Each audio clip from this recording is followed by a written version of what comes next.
You're the only one who ever says goodnight to me. 3 in the morning on the 4th floor of Mercy General in Cedar Rapids, Iowa.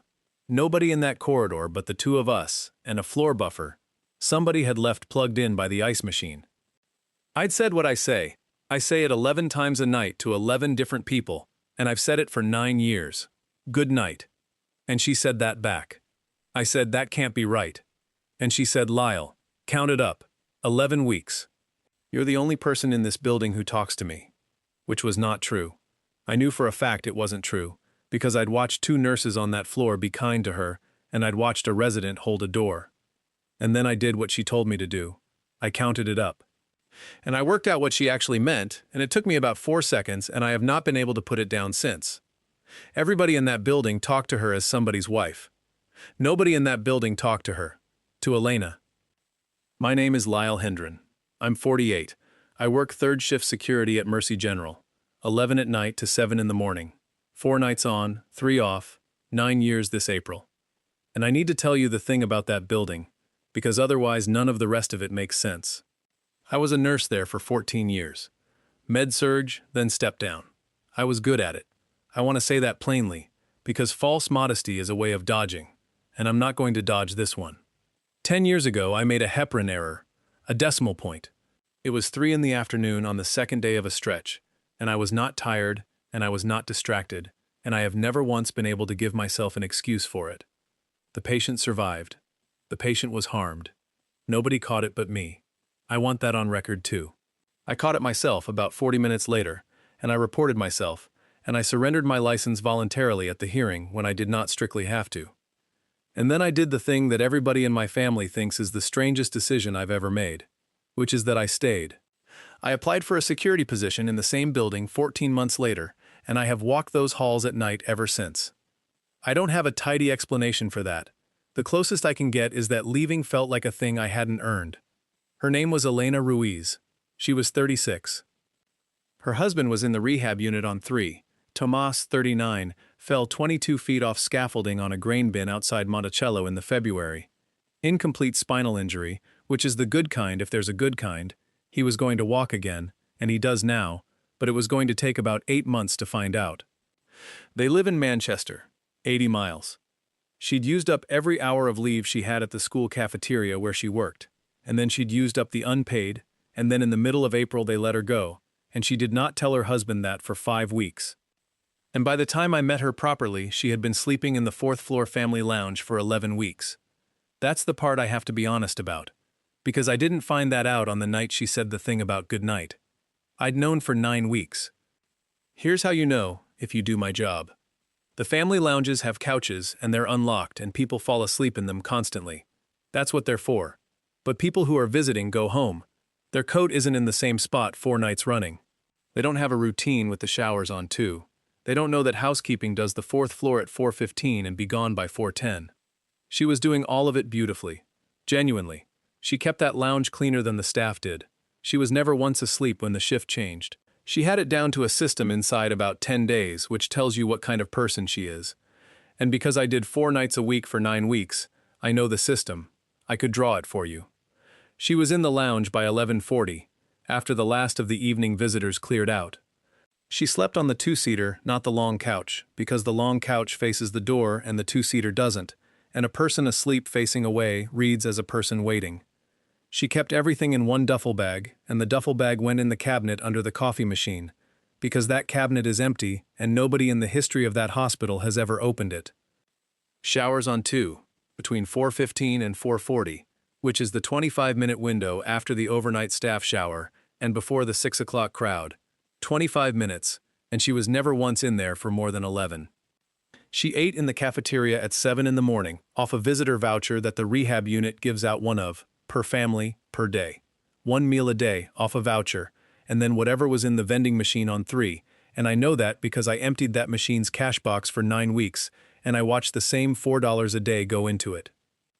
And she washed clothes in the sink in the family bathroom on 4 and hung them inside the duffel bag, which does not work. Which is why she was ironing a wet shirt with her hands on a windowsill at 3 in the morning on the 12th of June, which is the first night I thought about it properly for more than a second, and then went and finished my route. My badge opens every door in that building, and I write a log every night.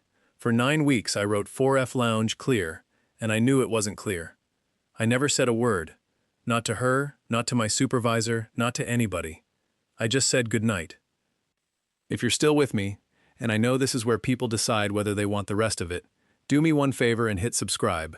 Because 11 days after that conversation, a man named Randy Kolb started auditing my logs against the door records, and what I did then is the part I'm still arguing with myself about. Now, the audit. Randy Kolb came in as night supervisor at the end of June. Good at his job, which I want to say clearly, because it would be easier for me if he wasn't. He started pulling badge data against the written logs. Standard. Any decent supervisor does it.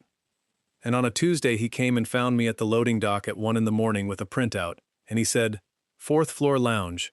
Your log says clear every night. The lounge door reads someone inside at 0441 nights out of the last 45. I said, "That'll be housekeeping." And he looked at me for a long time and he said, "Lyle, I ran housekeeping too." And here's what I felt in that moment. And it wasn't fear about my job. It was the exact feeling I had at 3:40 in the afternoon 10 years earlier, standing at a med cart, when I looked at a chart and understood what I'd done. Because I'd been telling myself for 9 weeks that I was protecting that woman. And what I was actually doing was nothing. For 9 weeks, which is a very different thing, and it took a man with a printout to make me see it. There is a social worker at Mercy General named Priya Sandhu. There is a place 4 blocks from that hospital called the Kinnick House, 22 rooms. It exists for exactly one purpose, which is people whose family are inpatients and who live too far to drive. Sliding scale. $12 a night at the bottom of the scale, and there's a hardship fund that covers the 12 if you can't. 22 rooms, 4 blocks away, the entire time. And I have worked in that building for 23 years, across 2 careers, and I knew every one of those facts, and it did not occur to me one single time in 9 weeks. I want to try and explain that, because I forgot is not true, and I'm not going to say it. When I was a nurse, I was a person who solved things. That was the entire job. You see a problem, you escalate it, you fix it, you chart it, you move on. And when I lost my license, I stopped being that.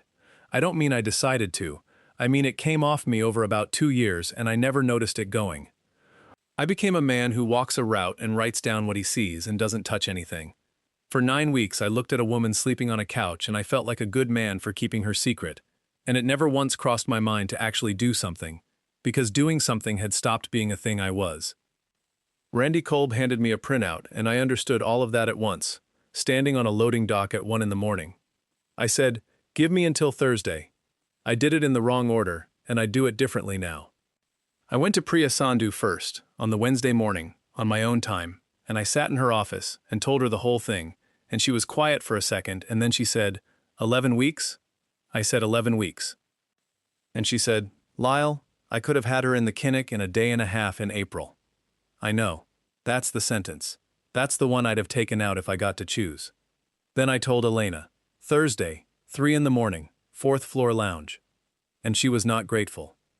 She was humiliated and she was furious, and she was right on both counts, because I had gone to a stranger with her business before I'd said one word to her about it.